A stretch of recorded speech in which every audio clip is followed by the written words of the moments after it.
क्या कभी तुम्हें लगा है कि बोल बोलकर तुम थक गए हो पर कोई सुनता ही नहीं? क्या कभी ऐसा हुआ कि तुमने अपने सपने, अपने इरादे सबको बताए और फिर लोगों ने तुम्हारा मजाक बना दिया? क्या कभी ऐसा हुआ कि तुमने किसी को समझाने की बहुत कोशिश की, लेकिन उन्होंने बस हंसकर टाल दिया?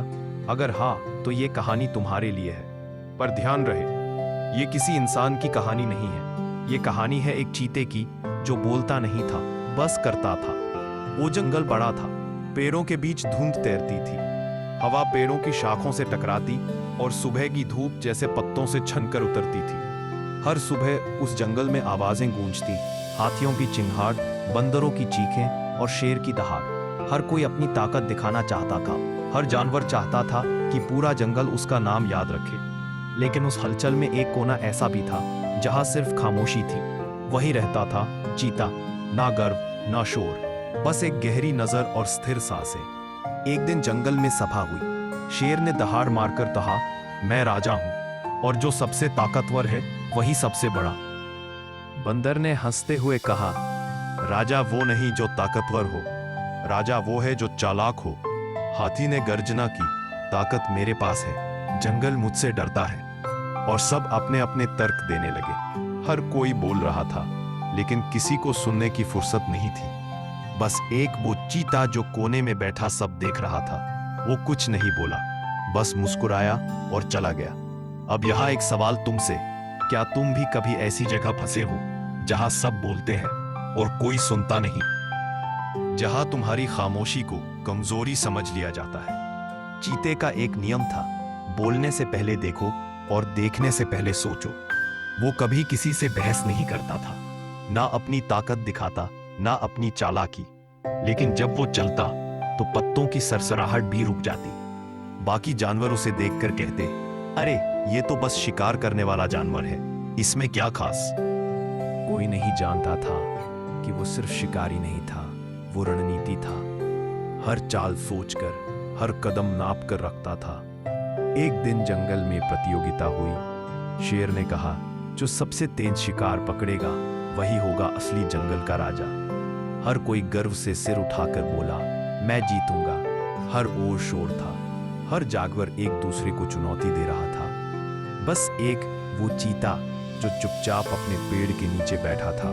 तोते ने उड़ते हुए पूछा, क्यों नहीं बोलता? डर गया क्या? चीता मुस्कुराया, जो बोलता है वो पहले हारता है। अब जरा सोचो, क्या तुम भी कभी किसी रेस में ऐसे लोगों को देखते हो जो बहुत शोर मचाते हैं पर मंजिल तक पहुंचने से पहले ही थक जाते हैं? शिकार शुरू हुआ, हर जानवर दौड़ा, हर दिशा में। कहीं धूल उड़ी, कहीं पत्ते टूटे। हर कोई चिल्ला रहा था, देखो मैं कितना तेज हूं, मैं सबसे आगे हूं। लेकिन जो सबसे ज्यादा शोर कर रहे थे वो अपनी ही आवाज में खो गए। और तभी झाड़ियों के पीछे से एक परछाई निकली। चीता, ना आवाज ना हलचल, बस नजर और एक छलांग। कुछ ही पल में उसका शिकार उसके पंजों में था। बाकी जानवर अभी भी भाग ही रहे थे। अब मैं तुमसे पूछता हूं, जिंदगी में जीत किसकी होती है? जो बोलता है ज्यादा या जो करता है सटीक? उस दिन के बाद पूरा जंगल शांत हो गया। सबने देखा, जिसने कुछ नहीं कहा उसी ने सबको सिखा दिया कि खामोशी भी शक्ति होती है। शेर ने भी चीते से कहा, तू तो बोलता भी नहीं, फिर सब तुझसे डरते क्यों हैं? चीता बोला, क्योंकि जब मैं बोलता नहीं तब सबको अपनी आवाज सुनाई देती है। अब तुम सोचो, कभी कभी तुम्हारे शब्द जरूरी नहीं होते, तुम्हारी खामोशी ही जवाब होती है। दिन बीतते गए, जंगल में नई पीढ़ियां आई।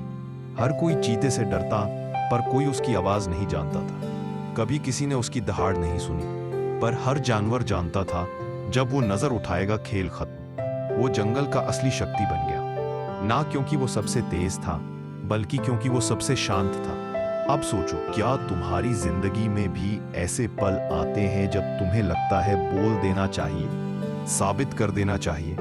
पर क्या होगा अगर तुम चीते की तरह खामोश रहो और सिर्फ काम से जवाब दो? क्योंकि याद रखो, शोर भीड़ मचाती है और खामोशी इतिहास लिखती है। कई सालों बाद जब चीता बूढ़ा हो गया, तोते ने उससे आखिरी बार पूछा, तू अब भी इतना खामोश क्यों है? चीता मुस्कुराया, क्योंकि शेर की दहाड़ लोग सुनते हैं, लेकिन चीते की खामोशी महसूस करते हैं। जब तुम बोलना बंद कर देते हो, तब दुनिया तुम्हें समझना शुरू करती है। क्योंकि शक्ति का असली रूप आवाज नहीं, प्रभाव है, और प्रभाव हमेशा खामोशी से आता है। अगर ये कहानी तुम्हारे दिल तक पहुंची तो बस एक काम करो, इसे उस इंसान के साथ शेयर करो जो आज भी अपनी ताकत साबित करने में लगा है। उसे बताओ, ताकत दिखाई नहीं जाती, महसूस कराई जाती है। और अगर तुम्हें खामोश चीता की ये कहानी पसंद आई तो लाइक करो, कमेंट करो और चैनल मिडनाइट स्टोरी टेलर को सब्सक्राइब करना मत भूलना, क्योंकि अगली कहानी शायद तुम्हारी सोच बदल दे।